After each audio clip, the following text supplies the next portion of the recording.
Digital Congo, la télévision numérique.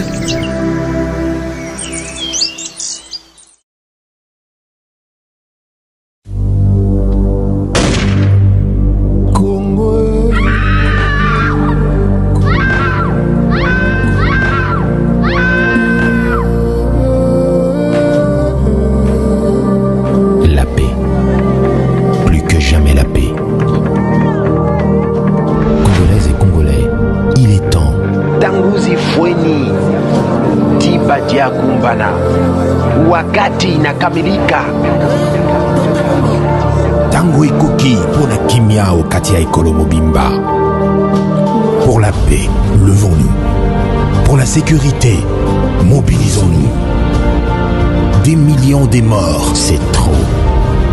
Plus de 20 ans d'incertitude, c'en est trop. Trop, c'est trop. Hommes, femmes et enfants périllent et périssent encore et encore. Ce matin, une attaque en Ituri a fait 57 Des morts. milliers de kilomètres de rivières ruissellent des larmes et des sangs de nos compatriotes meurtris sur le sol de nos ancêtres, aujourd'hui souillés. Trop, c'est trop. Il est temps. C'est pourquoi, prenant la mesure de la situation, j'ai décidé de proclamer l'état de siège sur toute l'étendue des provinces de l'Ituri et du Nord Kivu. Tanguzi Fweni, Tibaji Ankupana, wakati inakamilika. Tango et Koki pour la Kimia au quartier Ekolo Mobimba. Tous derrière nos forces armées, gagnons la paix. Et oui, la paix se gagne. La paix à tout prix. Et Lunguna Fardesi la police, Bansol Lisanga Toteleme, Tolonga Namapinga.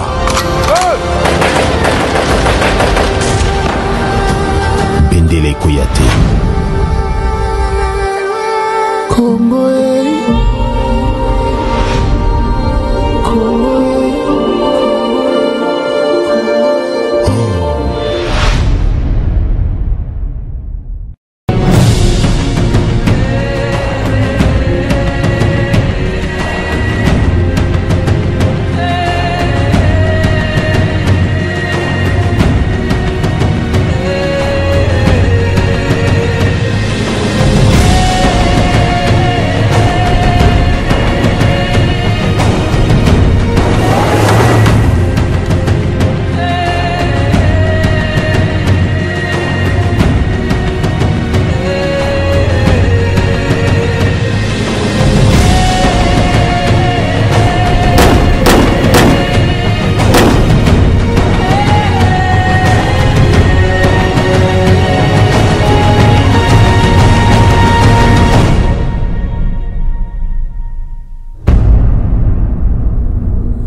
Mesdames et messieurs, merci de votre fidélité à Digital Congo. Bienvenue dans votre journal. Donc, voici les titres.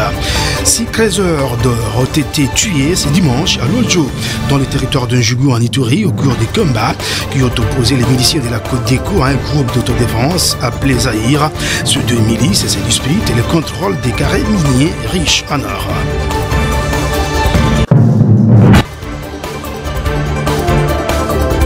En économie, désormais, le bordereau des transferts de marchandises sera informatisé dans le Congo central pour ainsi mettre fin au système manuel. Les agents de l'OCC et les commissionnaires en douane ont été outillés sur ce nouveau système qui va contribuer à maximiser les recettes publiques.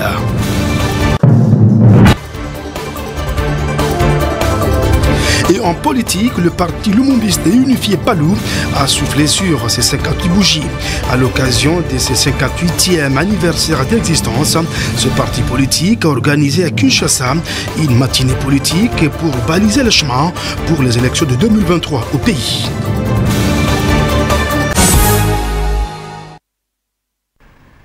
Encore une fois, bienvenue dans votre journal. Rendons-nous à l'est de la République démocratique du Congo où les armes continuent à exécuter l'hymne de la mort en Ituri. Au moins 6 personnes ont été tuées ce dimanche au site minier de Lodjo à une centaine de kilomètres au nord de Bunia par les miliciens de la Codeco qui se distinguent dans les tueries des civils dans le territoire d'Njougou. Les miliciens de la Codeco se sont affrontés à une milice d'autodéfense appelée Zahir et ces deux milices se disputent le contrôle des carrés miniers riches en or.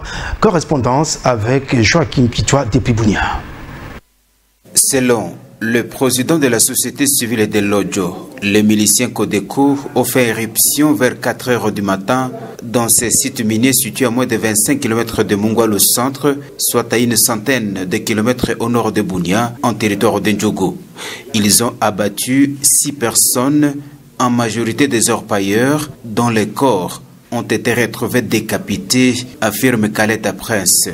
Ça n'est suivi un échange de tirs entre ce milicien Codeco et les groupes d'autodéfense dans cette zone non contrôlée par le militaire FARDC, a-t-il ajouté.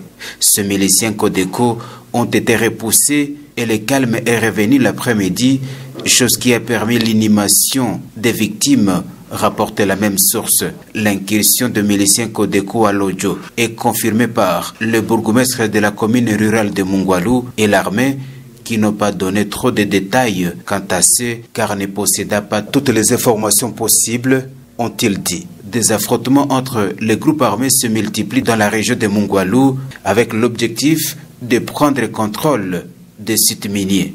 De miliciens exploitent régulièrement de l'or et se renforcent davantage. Et par l'économie de cette édition, les lambios se sont atteints en Tunisie sur la conférence internationale de Tokyo pour le développement. 30 milliards de dollars américains viennent d'être promis par le Japon pour aider les pays africains à se développer. Reportage Rachel Massengou et José Ngoy. 30 milliards de dollars américains d'aide à l'Afrique, voilà la promesse faite par le Japon lors de la 8e édition de la conférence internationale de Tokyo pour le développement TICAD 8 et qui s'est tenue pendant 2 jours à Tunis en Tunisie. Ce sommet Afrique-Japon qui a réuni une trentaine de chefs d'État et des gouvernements était particulièrement attendu par les décideurs du continent, notamment le président de l'Union africaine Macky Sall qui lors de son discours a salué les résultats concrets de cette conférence 30 ans après son lancement dans les domaines tels que l'éducation, l'agriculture et la santé. Absent du sommet pour cause d'isolement Covid, le premier ministre japonais Fumio Kishida s'est exprimé depuis Tokyo en rappelant les enjeux de la collaboration avec le continent africain ainsi que la volonté du Japon à jouer un rôle majeur de partenaire économique de l'Afrique. Notons par ailleurs que le sommet Afrique-Japon a pour but de contrecarrer l'influence chinoise en Afrique ainsi que favoriser un développement africain par les Africains eux-mêmes.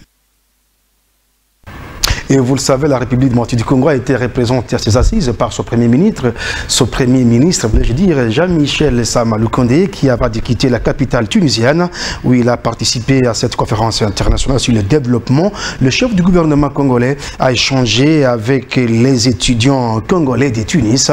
Suivez.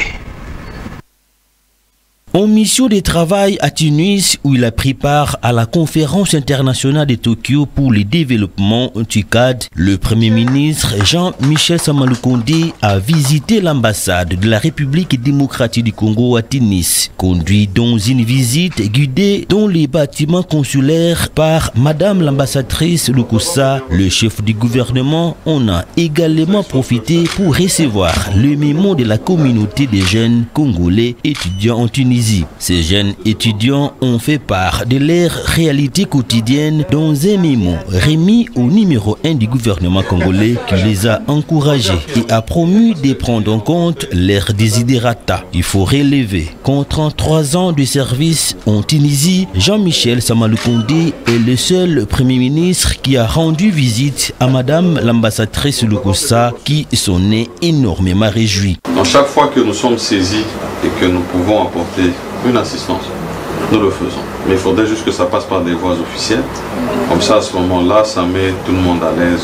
Ça veut dire du point de vue du gouvernement, nous respectons nos procédures.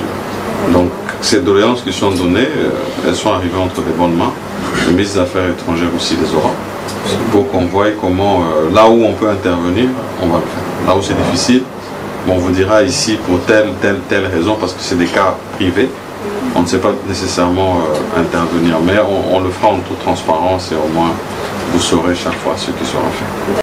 Il faut signaler également que cette dame a réalisé des prouesses en dotant la République démocratique du Congo d'un siège digne de sa grandeur en Tunisie. Arrivé à Luanda, le président congolais Félix Tshisekedi a participé ce dimanche aux côtés de ses pairs aux obsèques de l'ancien président angolais Eduardo dos Santos, qui a marqué l'histoire de l'Angola par 42 ans de règne autoritaire. Parmi les chefs d'État qui ont fait le déplacement de Luanda, il y a également le président sud-africain Cyril Ramaphosa et celui du Congo Brazzaville Denis Sassou Nguesso. C'est ce dimanche que l'Angola a rendu ses derniers hommages à son ancien président Eduardo dos Santos, décédé le 8 juillet dernier en Espagne. C'est désormais vers le démarrage effectif de la cartographie des centres d'inscription pour l'enrôlement des électeurs en République démocratique du Congo. La Commission électorale nationale indépendante CENI vient de payer 9 000 préposés sur toute l'étendue de la République. Je vous propose de suivre Joseph Senda, directeur des opérations à la CENI, au micro d'Arlette Ngoma. Nous sommes en train de préparer notre 4e cycle électoral. Pour chaque cycle électoral, nous apprêtons le fichier électoral. C'est le fichier qui nous permet d'avoir aussi bien les noms des électeurs, leurs adresses, que le nombre d'électeurs. Après la révision du fichier électoral, après le nettoyage de notre centre d'inscription, nous aurons la répartition des sièges, qui va à l'annexe de la loi portant répartition des sièges, que le Parlement devra adopter. Et nous avons au même moment le nombre de bureaux de vote, parce que chaque centre d'inscription va générer un certain nombre de bureaux de vote, selon le nombre d'électeurs que les centres d'inscription avaient reçus. Si le centre d'inscription avait reçu, disons, 3600 électeurs, ça peut faire 5 à 6 bureaux. Ça, c'est une dimension quantitative pour moi qui suis dans mon bureau.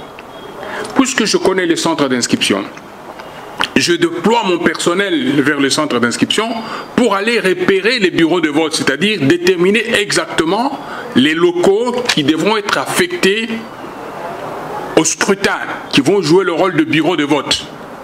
Si j'en ai 5, il y aura un A, B, C, D, etc., précédé du numéro du centre d'inscription ou du code du centre d'inscription. C'est à ce moment-là que je serai en train de constituer la cartographie des bureaux de vote. Ma cartographie des bureaux de vote, je l'aurai après la révision du fichier électoral. Ce sont les statistiques sorties de la révision du fichier électoral, réparties par centre d'inscription, qui vont me permettre de générer et le nombre de bureaux de vote et par la suite le répertoire de bureaux de vote. Et rendons-nous dans le Congo central où les agents de l'Office congolais de contrôle OCC et les commissionnaires en douane ont été formés sur l'élaboration des bordereaux de transferts informatisés de marchandises. Donc le système manuel ne se fera plus dans le Congo central. Reportage avec Jean-Claude Kidoumo.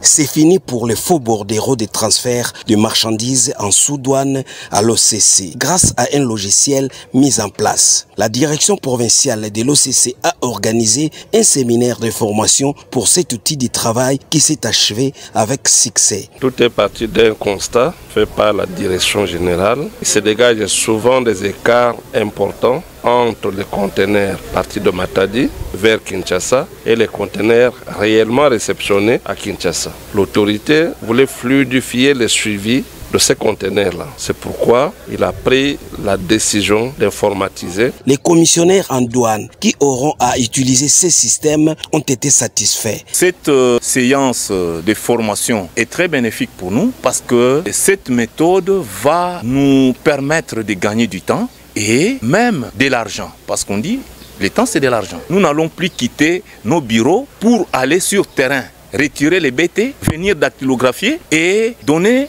aux petits qui doivent aller de table en table à table. Les BT être imprimés dans les systèmes et ça va sécuriser tout le monde, et l'État congolais et nous les commissionnaires en douane, parce qu'il n'y aura plus question de faux BT. Aujourd'hui, avec cette méthode, nous sommes sûrs que les agences en douane, les commissionnaires en douane sont sécurisés parce qu'on va nous attribuer des mots de passe. Le concepteur de ces logiciels s'est prononcé pour la confidentialité et la sécurité de l'outil. On se bat pour sécuriser toutes nos plateformes parce qu'il en va aussi de la notoriété de l'OCC. Ça ne serait pas normal qu'aujourd'hui vous travaillez et que demain vous entendiez dire que l'OCC a été piraté, que vous n'êtes plus à mesure d'utiliser les systèmes mis en place.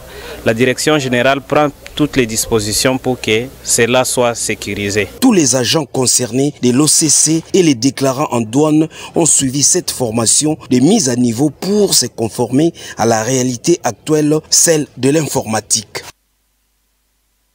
Et allô, dans les lois là-bas où le coordonnateur de la presse du gouvernement provincial, José Mouyumba, a été devant la presse à Kolwezi, la commission mise sur pied par l'Assemblée provinciale sur l'opération Zéro délinquant avec l'enrôlement des jeunes par le service national et les réalisations de la gouverneure intérimaire Fifi Masuka ont été au centre de cet échange avec la presse. Suivez. Aujourd'hui, depuis l'avènement de Marie-Thérèse Masuka à la tête de l'exécutif provincial. Vous voyez, c'est tout le Lualaba qui est transformé en un vaste chantier. C'est le cas de l'endroit où nous nous trouvons.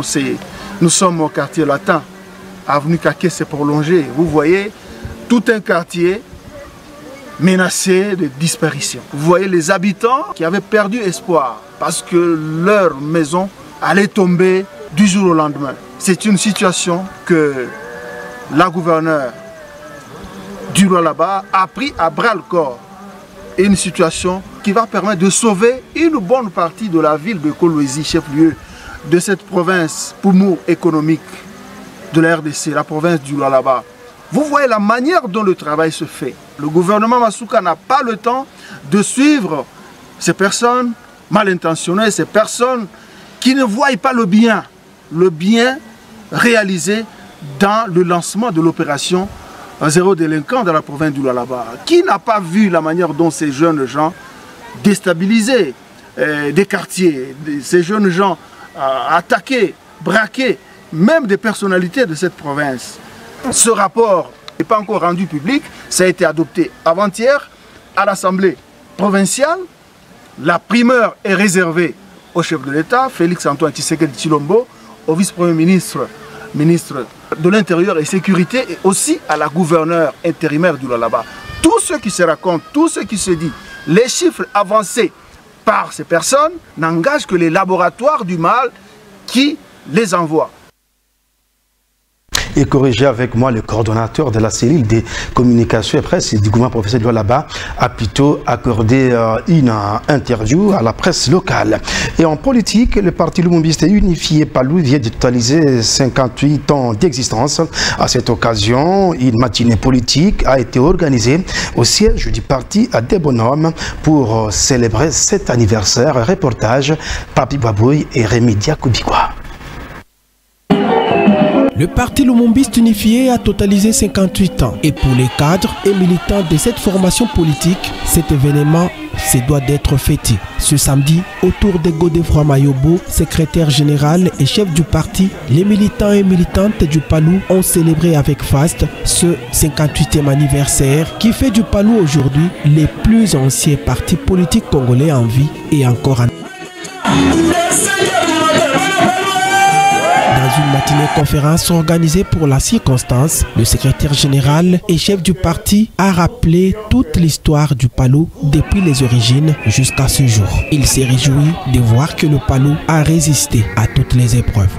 Pour le Palou, c'est un signe de maturité, d'expérience, de longévité, d'endurance, de stabilité et de crédibilité. C'est un motif de fierté légitime et de joie, mais aussi de responsabilité politique vis-à-vis du peuple congolais dans sa marche vers l'avenir, vers le progrès. Ainsi, il a été décidé que tous les 10 ans, des manifestations festives seront organisées. La direction du parti a décidé que Désormais, la première forme, c'est-à-dire avec faste et festivité, sera appliquée tous les 10 ans. Tous les 10 ans à dater du 50e anniversaire survenu en 2014. Et à tous ceux qui hésitent encore, Godefroid Mayobo a rappelé qu'il n'existe qu'un seul PALO, celui fondé par des pères fondateurs et dont il est l'actuel secrétaire général et chef du parti.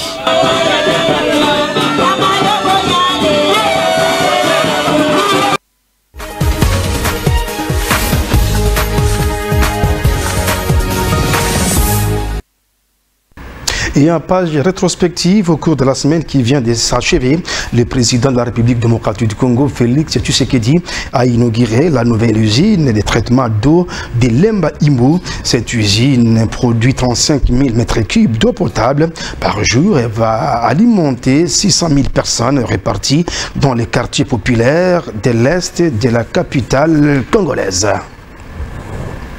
Et les avocats de la société Katanga Premier, dont Zoé Kabila, ancien gouverneur du Tanganyika et actionnaire, ont dénoncé le déguerpissement illégal de Katanga Premier. Le frère cadet de l'ancien président Joseph Kabila Kabange détient les certificats d'enregistrement de cette parcelle depuis plusieurs années, ont indiqué les avocats qui étaient devant la presse. Revenons sur ce point de presse avec Rita Bitota et Jacques Aboy. Preuve à l'appui, les avocats de la société Katanga Premier SARL, dont l'ancien gouverneur Zoé Kabila est actionnaire, sont fermes. La Villa Kerele appartient bel et bien à leurs clients. Katanga Premier SARL est détenteur d'un certificat d'enregistrement obtenu régulièrement auprès du conservateur des titres immobiliers et par conséquent, l'arrêté que brandit le ministre de l'Urbanisme n'a plus son sens car le certificat est inattaquable, a souligné Maître Benjamin Lukamba. Repris par erreur sur le répertoire du domaine privé de l'État en 2018, la parcelle qui sert des bureaux à Katanga Premier SARL a été sortie du domaine privé de l'État depuis 1989, insiste Maître Benjamin Lukamba. La parcelle appartient à une personne morale qui s'appelle Katanga Premier, qui a un titre de propriété, donc un certificat d'enregistrement. Cette parcelle ne fait plus partie du domaine privé de l'État depuis 1989, à l'époque où la parcelle était occupée par l'auditeur général Kundo. C'est en ce moment-là que l'État, la République du Zaïre, avait cédé cette parcelle à M. Kundo. Et M. Kundo a obtenu les certificats d'enregistrement. Et celui-là, dans sa liberté, a vendu cette parcelle à d'autres personnes.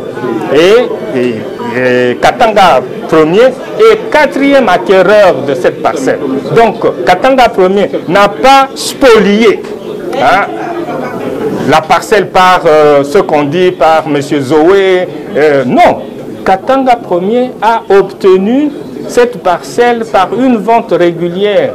Toutefois, les avocats de Katanga Premier SARL vont poursuivre avec les 2 actions en cours devant la justice pour établir le propriétaire dans ses droits. Nous avons intenté 2 actions pour l'instant. Et c'est pour cela que j'ai obtenu l'autorisation du bâtonnier pour parler d'une affaire qui est en cours d'instance. Il y a 2 actions, action judiciaire pour trouble de jouissance, cessation de trouble de jouissance. Et la deuxième action, c'est une action administrative qui veut que la lettre d'attribution du ministre d'État et ministre de l'Urbanisme et Habitat, d'attribution de cette parcelle au ministre de la Défense nationale et ancien compétent, que cette lettre-là soit annulée. Maître Benjamin Lukanda dénonce également la brutalité avec laquelle les militaires ont procédé à ces déguerpissements qualifiés d'illégal et d'irréguliers. Et pas de difficultés pour démarrer avec la rentrée scolaire fixée pour le 5 septembre prochain en République démocratique du Congo, car le gouvernement congolais et les syndicalistes de l'EPST se sont mis d'accord pour privilégier l'éducation des enfants congolais. C'est le ministre de l'enseignement primaire, secondaire et technique, Tony Maba, qui l'avait annoncé au cours de la semaine qui vient de s'enchever, voulais-je dire, et ce, devant la presse. Suivez. Dans un premier exercice du genre, aux côtés du ministre de la Communication et Médias, il fallait au professeur Tony Mwaba, ministre de l'Enseignement primaire, secondaire et technique, entretenir la presse sur 2 points importants. La rentrée scolaire pour l'année 2022-2023 et le bilan des réformes entreprises sous Félix-Antoine Tshisekedi Tshilombo à la suite de l'effectivité de la gratuité mise en place comme le recommande la Constitution de 2006 concernant l'école primaire publique. Ici, la grande nouvelle est la confirmation de la rentrée scolaire annoncée pour le 5 septembre prochain. Et pour ce faire, pas d'inquiétude. Tout est prêt. Gouvernement et syndicats des enseignants légalement reconnus se sont mis d'accord à la suite des travaux d'Ombwela Lodge.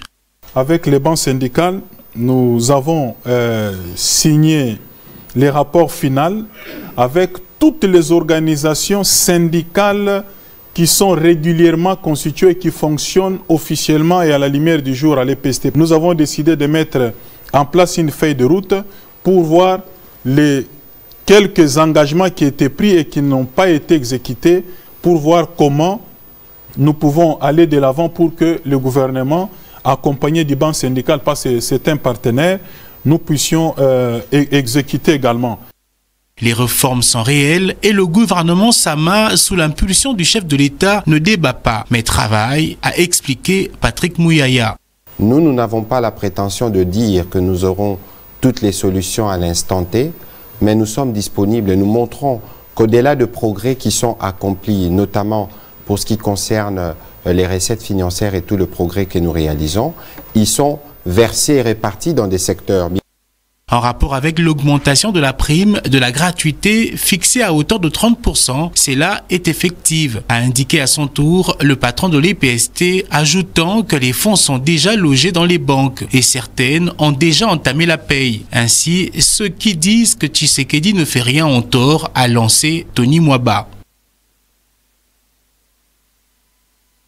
Et pour clore ce journal, après l'effondrement d'un immeuble à 4 étages en pleine construction en ville de Butembo, Nord Kivu, les ONG de l'opérateur économique Gerison est mobilisé pour sortir des décombres. Les victimes qui communiquaient tout l'après-midi de samedi dernier par téléphone ont été retirées du lieu du drame, faute de carburant que l'autorité urbaine de Butembo devrait disponibiliser. Le membre des familles et de ces personnes coincées sous les décombres tirent une sonnette d'alarme et appellent les gouvernements congolais d'intervenir rapidement. À présent, cette personne a déjà été tirée des décombres et 2 corps sans vie. Delphine Sindani.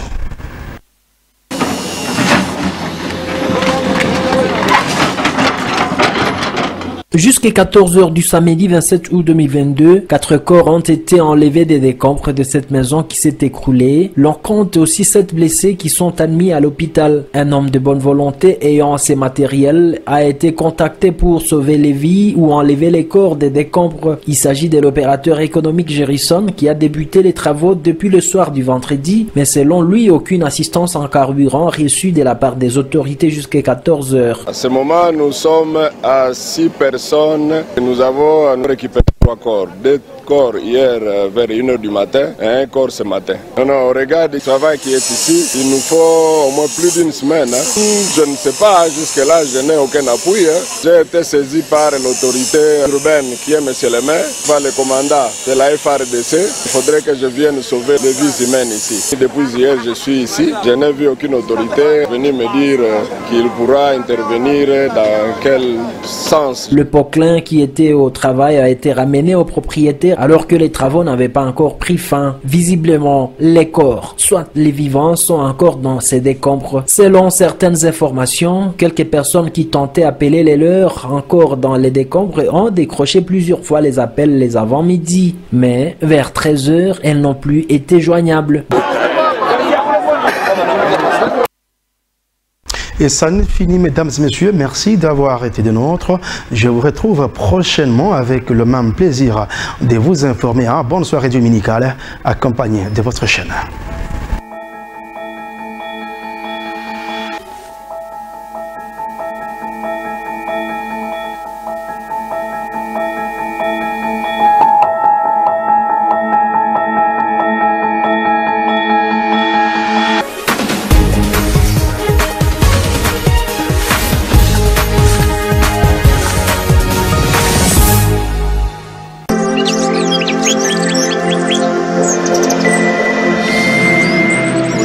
Digital Congo, la télévision numérique.